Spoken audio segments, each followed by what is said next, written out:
So as of this morning, we now have a date for the start of what is possibly the highest stakes trial in history. Donald J. Trump's criminal trial for trying to steal the election. It's going to start on March 4th, which is also the day before Super Tuesday. This means the Republican frontrunner will not be rallying supporters at MAGA rallies on the day before 15 states vote. Instead, he will be sitting in a federal courtroom in D.C. So for a guy who spent the majority of his life controlling the narrative and almost always getting away with things like, say, joking about grabbing women or asking Russia to find Hillary Clinton's emails in 2016, Donald Trump has never faced criminal consequences or real accountability. He doesn't even expect to. I mean, remember he joked about how his supporters would still like him even if he shot someone in the middle of Manhattan? But that seems like it is changing. The ex-president wanted a trial date in 2026. And today he got one 2 years earlier in 2024. Federal Judge Tanya Chutkan flatly rejected his attorney's plea in court this morning. Judge Chutkan repeatedly asked Attorney John Laurer to come up with a compromised trial date. The Trump lawyer refused. So Judge Chutkan set one just 2 months after what the special counsel's office requested.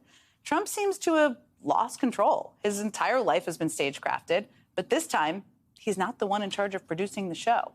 Joining me once again are two veteran federal prosecutors. Thank you for sticking with me, Mary and Shan. So I want to start just with how firm this March 4th date is. As people are circling on their calendar, Trump has said he wants to appeal that date. He can't do that. Could it still change? It could still change. I mean, it wasn't just the trial date that Judge Chutkan set. She set all kinds of interim dates, the dates for pretrial motions, the dates for the government to turn over its witness list, the dates for it to turn over its exhibits. So there's a whole bunch of interim dates on the schedule. There could be legitimate reasons, either on behalf of Mr. Trump or the government, for one or two of those dates to slip by a day or two of factual or legal reasons that bring them into court to ask for it to slip. There could be reasons for that date of March 4th to slip for a day or two or even a week or two. But it's not going to slip to pass the election. This is going to happen. It's going to happen before the election. I think it's going to happen before the convention. But people shouldn't be, alarmed if something happens and there's a day here. If it's March 7th or 8th. It's right, okay. Exactly. So, Shannon, one of the references, he can't actually appeal the date, but he can delay it. His lawyers can through pretrial motions, and Mary was referencing these. What do some of those look like, or what are some of the examples of what they could try to do? Well, I think he will have some issues with genuine scheduling issues. I mean, for example, they might have conflicting other appearance dates in the other cases. He might actually be scheduled for a campaign appearance, which she's not going to give him a magic bullet for. Well, so let me just stop you there just for a second. Sorry to interrupt you, but if he has a campaign rally, is that a good enough reason to delay a trial? Probably not, but it could delay things leading up to the trial. And that's the key for him, is to try and make some of those deadlines get delayed so that it might cause the actual trial date to move a bit. All else failing, it might be a good time for him to pull a muscle suddenly so he can't get there that day. Pull a muscle or schedule a lot of rallies. Right. So whenever the date starts, how long should we expect? You don't know the exact amount, but what's the scope of the amount of time that this kind of a trial could take? I think the government has said 4 to 6 weeks, and that's because they've taken a look at what witnesses they expect to call, what exhibits they expect to introduce. They've made an estimate about cross-examination time for each one of those witnesses. But even that is an estimate based on the state of affairs now. There could be more people cooperating by then. There could be some legal rulings that change what evidence is admissible and what is not. So there's all kinds of things that could affect that.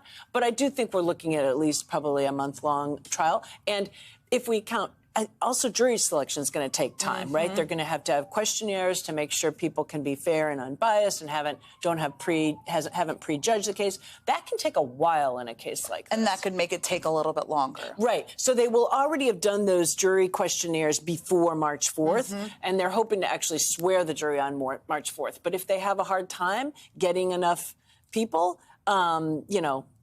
that could push off a little bit. I would disagree with Shan, though, that the judge is going to, give him a pass for things like campaign rallies. I think she was pretty clear today. That seems like it's a bit of a give. Yeah, I think she was pretty clear today. People have jobs, and when you're a criminal defendant, that's part of your job. Yeah. But he might miss the plane. He might miss a plane. Don't give him ideas. Okay, so also He has his own plane. He does. He can't really miss it. Judge Chutkan says she's, quote, watching carefully for anything that might affect or poison the jury pool. This really stuck out to me today. She says that if Laura intends to poll D.C. residents as part of a change of venue motion, he must inform the court. What does that mean, and kind of what might she do? What does she mean by that? Yeah, that's really the big looming question here, is how do you interpret all the stuff he says as trying to poison the jury pool? And there's in a normal case, all of it would be tainting the jury pool. And here she's trying to fairly balance the idea of you got to let him campaign. He has a right to say, you know, I'm innocent, et cetera. If he keeps going really over the line with that, DOJ will be forced to bring that to the judge's attention. The judge will have to rule on it. I don't think she'll be shy about ruling on that. I'm sure she'll give him a couple of passes with stern warnings. But I don't think that DOJ is very chomping at the bit to want to bring that because they're so worried about being hit on the First Amendment concerns. Yeah. They're also worried it'll look like it's political persecution, which is what he's running on right now.